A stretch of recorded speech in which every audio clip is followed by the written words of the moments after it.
Joining us right now is the former IBF super featherweight champion. He was born in Portland and he went to Grant High School. I had said Cleveland, but that was my mistake.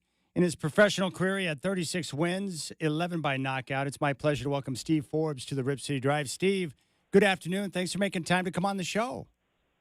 No problem. Thanks for having me, Chad. I appreciate it. There's so many questions to ask. I don't have enough time under the sun because you have a fascinating story, and so I can't wait to get to it. Now, I don't know your age at the time, but I think you were at a shopping mall with your grandmother, and that was when you saw a copy of Ring magazine with Evander Holyfield on the cover. Talk about how that purchase kind of changed your life. Yeah, I was 10 years old. I was, I had been in karate and stuff, and I was at a shopping mall with my grandma, and I saw a magazine, and Evander Holyfield was fighter of the year. And I asked, could I get the magazine? She got it, and then it just so happened to be that there was a boxing right at the Matt Ditchman Community Center where we played at, went swimming at all the time, right down the street from where we lived. And it started from there. That's so awesome. Now, before you got into boxing, did you used to do some like karate or taekwondo? I did karate, yeah, yep. And how did you do in those? But did you bring kind of a boxer's mentality to the mat?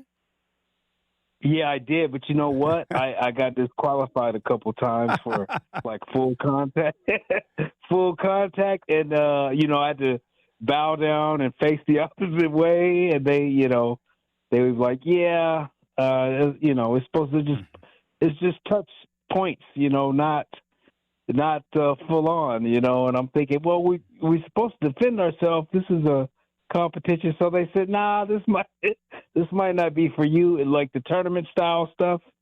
So, the boxing was, full out, full contact.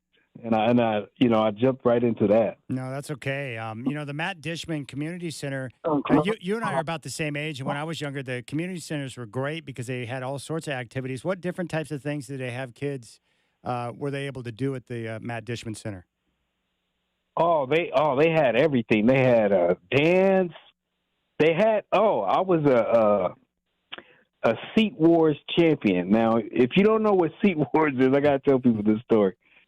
Seat Wars was like they had a big trampoline, and you would be in one corner, one right side of the corner, the other person the other right side of the corner, and you bounce from your feet to your butt, and whichever person bounced twice, they lose. So I would get super high because if somebody bounces or while you're bounced, you're going to go even higher. So I would go – they used to call me Super Fly because I would go super high, And, they had – fun stuff like that. Arts and crafts. They had, pool. We would play pool. And it was great. Basketball. It was just a lot of fun. We'd go on field trips and stuff. Yeah, I think that's great. I think water rafting and stuff like that. No, it's good. It's great for the kids. Now, we're talking with Steve Forbes, former IBF champion. Now, I've heard you say before that you knew at a young age you wanted to be a pro boxer. So how did you know that? You know what? I was always a dreamer, and I used to watch fights on TV. I started collecting a library of boxing with one of the coaches there had a library, and he would give me tapes. And I would keep them. I was like, you want this tape? He's like, oh, no, you can have it. So I just started collecting them. And, I would record fights, Friday night fights. And so I was like, yeah, I think this is what I'm going to do. Because I was so excited, And one good thing I loved about even the amateur boxing, pretty much every weekend we would go on trips. We leave Friday night. We come back Sunday night. Or sometimes we leave early Saturday morning, but we stay the night. And I'm like, man, we're 10 years old. We got a hotel room. We got a hot tub in here. We got a hot tub in here. Oh, man, this is the life. We get to go out and eat every day. We'd have, after we weigh in the mornings for our competition. And then we go to breakfast, and we had a nice restaurant. I'm like, oh, I love this. This is every weekend I get to go somewhere, and get a big trophy or a medal. and then have something to tell the kids on Monday at school. But yeah, I just knew that's what I was gonna do. That's awesome. I think it really. Yeah, you were a part of something. Oh yeah, yeah. I think like me, I think you enjoyed the Rocky movies. I certainly did. But didn't you grow up a Mike Tyson fan? I did. I was a huge Mike Tyson fan. Huge Tyson, yeah, absolutely. What type of impact did he have on you when you would watch his fights and see the way he went about his business? Because he was just no nonsense, and I knew he had a rough life, and he got picked on and stuff like that, and I was like, this guy probably like a loner, like kind of like how I was. I mean, I didn't get picked on or anything like that, but I just kind of felt, I'm a little bit different than everybody else. I like karate and kung fu and all that type of stuff, and I played basketball a little bit, but I was more, I like the one-on-one type of sports, Yeah. fencing and all that type of stuff. So I was like, I'm a little bit, I really liked Mike Tyson because of his story, and I was like, yeah, he kind of found something that fit him, and that's how I felt about boxing. I'm like, this is something I'm gonna do. Yeah, Which I gotta say. Go ahead, tell me. Go ahead. No, talk to me. What do you got? Oh no, I was gonna say. Okay, so now this is the craziest story right here. When I got into boxing, a few guys in my neighborhood, I got them into boxing too, and we all had our matches on the same show at the same time. Guess who didn't win? I didn't win my very first match. And, I love Tyson. He was undefeated, and everybody won except me. Even though the coaches, everybody thought I won, I went up against the guy that had more experience, and, they gave him the match. But, it drove me insane because everybody was like, oh, we undefeated, and I'm thinking I'm not undefeated, so I think it lit like a fire, though. It lit it made me upset, but I was like, oh, I'm not as good as I thought, but it really lit a big fire, and it made me work hard and push myself. I was in the gym. The gym, we would get to the gym at 4 p.m. I would get there 4 p.m. and mostly everybody came in around 5, but I would get there at 4 p.m. and then everybody would kind of stop.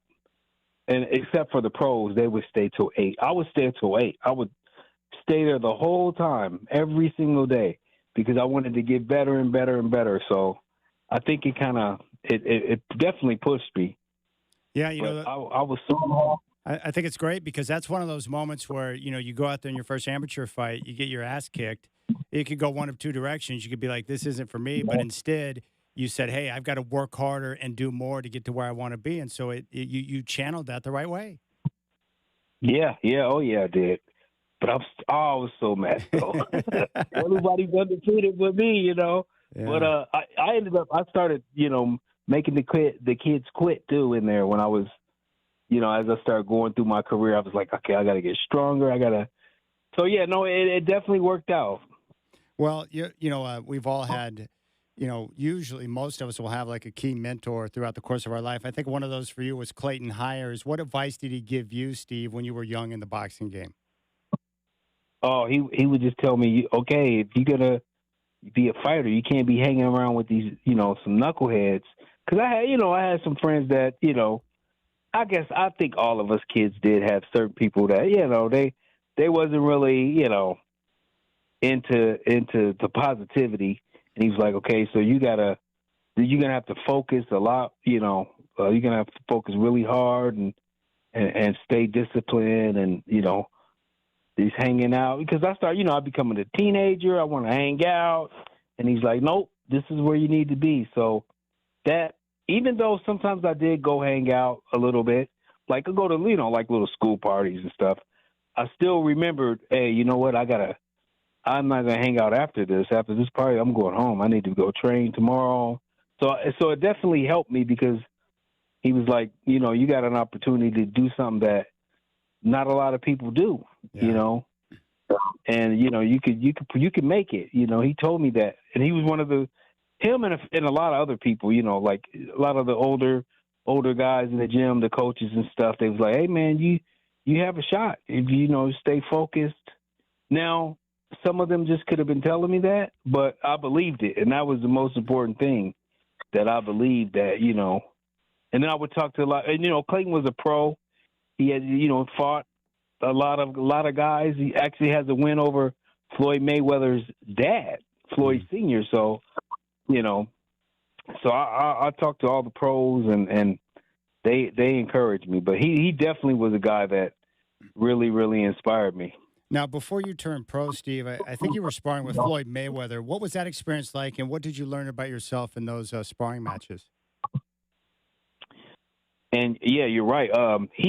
It's funny because him and I are 2 days apart. He's 2 days older than I am, and he came from the Olympics, and I happened to be out in Vegas, and I actually met him before that because he fought here in the amateurs.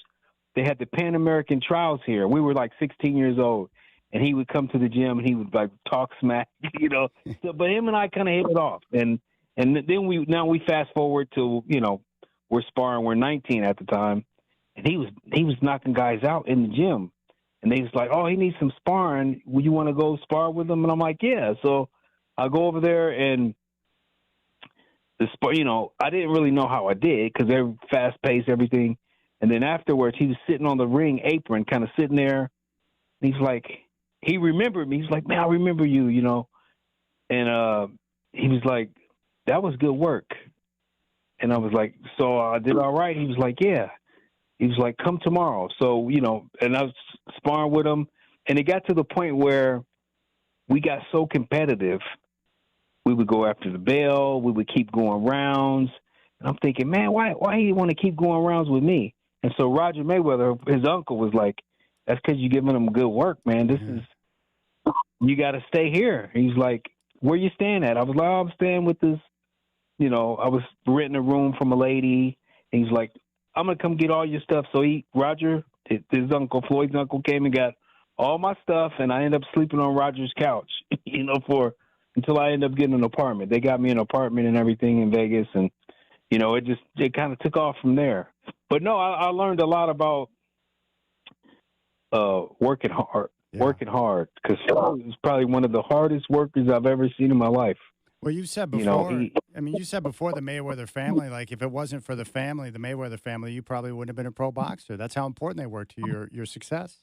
Yeah, absolutely. Yeah, they took me in. I'll tell you this also.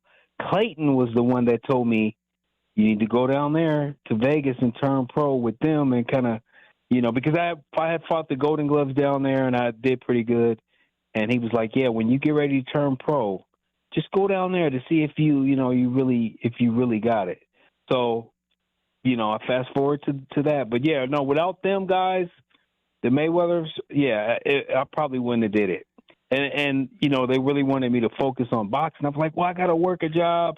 And so what happened is I ended up with Jeff Mayweather. He would go to training camps with a lot of the pros, a lot of the world champions, and they would pay him to work out with them. And so Roger said, this is how you're going to focus 100% on boxing. We're going to send you to the camp. So I would go with Jeff, and I'm sparring, all these world champions, all these Olympians, and I started getting better. I started becoming where, I get a reputation, and that kind of took off from there. So they was like, oh yeah, this guy, he's gonna end up winning a world championship just from that experience. That's awesome. You turned pro in Reno back in '96. Montel and Tony was on the card, and I was curious, like, were you scared to make your debut on a night with such a big card? And I think Tony might have been your favorite boxer at the time. Yeah. Oh man, you are factual. Yeah, James Toney was my favorite all-time fighter, and it's funny because Montel Griffin, who he trained at one of the same gyms as us, and I was scared. I'll tell you, I was so scared, and I've only said it to a few people, but now I guess everybody, good. Okay, so I'm getting ready for that fight, and normally when you turn pro, you fight early on the card. There's nobody in the auditorium, right? There's there's a few people getting their drinks, everybody's still gambling, and then they start getting, the more than when the main card starts. But just so happened, my fight on that James Toney Montel Griffin card was everybody wanted to see who was the guy that was sparring with Floyd Mayweather and Roger Mayweather's new fighter. So they changed my fight from the beginning of the show till after the main event. Wow. So I had to wait and watch the main event in the locker room. And I'm like, man, this is great. They was like, oh, we got good news. Roger told we got good news. He's like, they all going to see you tonight. And I was like, what? He said, they're all going to see you tonight. I was like, I thought I was going to start early. He's like, no. You're going to fight after the main event. I was like, oh, man, I wanted to leave out of the back. They had a security door where you could leave. And I was like, oh, man, if I leave, though, I could never show my face again. I was so scared because I was like, man, do you think I'm ready? Because the guy I was fighting, he had just signed to Top Rank. He was a Ecuadorian Olympian or something. He was 1-0. I hadn't had any pro fights yet. And then I started having nightmares. Oh, I lost my first amateur fight as a kid. So I'm freaking out. But he was like, once that bell rings, you're going to be just fine. And, it worked out great. But everybody got to see me. The crowd stayed around after the James Toney, Montel Griffin fight. So, and they all got to see me and see, Roger's new little protege. That was crazy because it kind of fast tracked my career a bit. After I was an Olympian. Most Olympians, they have a fast career, but no, it kind of happened. Kind of quick. That's great. We're talking with Steve Forbes, former IBF super featherweight champion here in the Rip City Drive. Now, Steve, I need to take a commercial break. Do you mind holding on for 5 minutes? Because I still have more questions for you, if that's okay. Oh, yeah, totally fine. Okay, yeah. Great. This is awesome. Steve Forbes is on the Rip City Drive. We'll come back, and we're going to talk about a couple of big fights he had against Brown to get the IBF crown, and we'll get his take on it. You got the Rip City Drive. Chad Doing on your home of the Blazers, 620 Rip City Radio.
All right, Steve Forbes, former IBF super featherweight champion, kind enough to hang on. I've got a few more questions for him now. Steve, when you beat John Brown to get the vacant IBF crown, what was that experience like? Because I think he wore like a Spartan outfit or something crazy into the ring, and he was a strong guy. That did not look like it would be easy. Oh no, it wasn't. And that guy right there, they call him the Beast for a reason. He, he had fought, and he was like five. I'm not that I'm a 6 foot or anything. I'm 5'7" on a good day, right? Yeah. he's about 5'2", but he's like just a ball of muscle. He had fought guys like Shane. He had fought Shane Mosley. Gave him a horrible fight. I mean, he gave him a tough time. And my buddy and stablemate Diego Corrales, who was actually champion, and he ended up vacating the title so I can get my shot at it. He told me, he says, "Oh, you're gonna fight John Brown," and he gave me all. He's like, "Listen, Steve, you and I, we work out together and stuff." He said, "This is gonna be the roughest guy." He gave me a heads up. This is gonna be the roughest fight you're gonna ever have. This guy is gonna be all over you. And you know what? I prepared myself pretty good, but yeah, he was a rough guy. Rough fighter, tough, strong.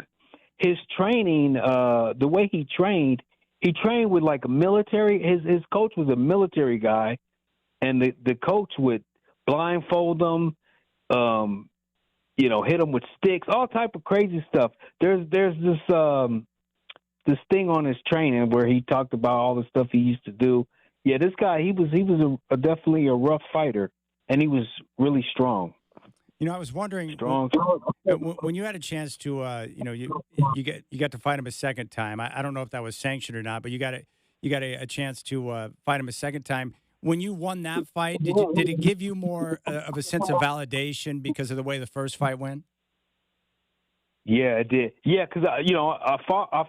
The crazy part is the first fight. The title's vacant. People thought he was going to win because he had more experience. I was a new kid on the block. Nobody really knew me, inside the world, except for, Vegas and Oregon and, Washington, Northwest, and then Vegas. So when I won that title, they thought it was a fluke because I was behind in that fight. And then I, hit him with a shot, perforated his eardrum. They stopped the fight. I'm the winner. And so we had an immediate rematch. And I was nervous about the rematch. I was like, okay, I have to fight him totally different, though. I can't brawl with him. So I had to use my boxing skills. And after the second time we fought, I felt like, okay, yeah, I'm a world champion now. Because they say you don't really feel like a world champion until you defend it. You kind of win it, but then you have to defend it. So once I beat him the second time, I said, okay, I feel legit. Because they had a magazine that came out after I fought him the first time. It says the junior lightweight division. It went through all the champions. Then it had me, Steve Forbes, overrated. But then the next year came out. After I beat him, Steve Forbes, underrated. Yeah. I was like, I can't make anybody happy. Which I'd rather be underrated than overrated. So, I mean, no, that second fight definitely, I think, showed that I could switch my game up, and I think that's what a champion can do. They can kind of switch it up and make adjustments, and yeah, that made me feel more legit. I thought it was pretty cool, Steve, that you fought Oscar De La Hoya, and I think you worked with, you trained with Jeff Mayweather for that fight. But what was that experience like, preparing for that fight and going up against someone as good as De La Hoya? Yeah, that was crazy, and the funny part is, I had trained with all the Mayweathers.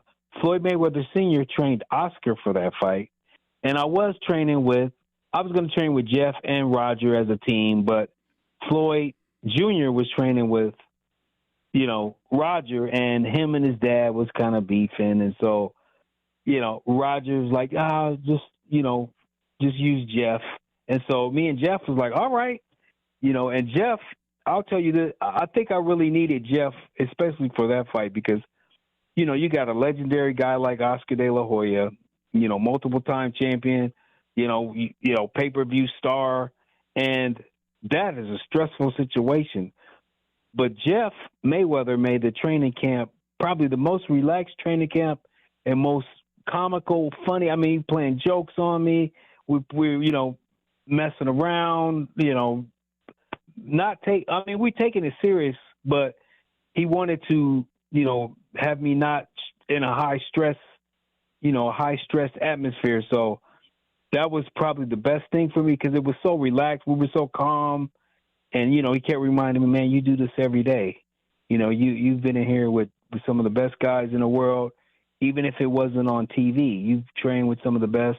You sparred the best, and so it definitely helped my confidence going into the De La Hoya fight. That's awesome.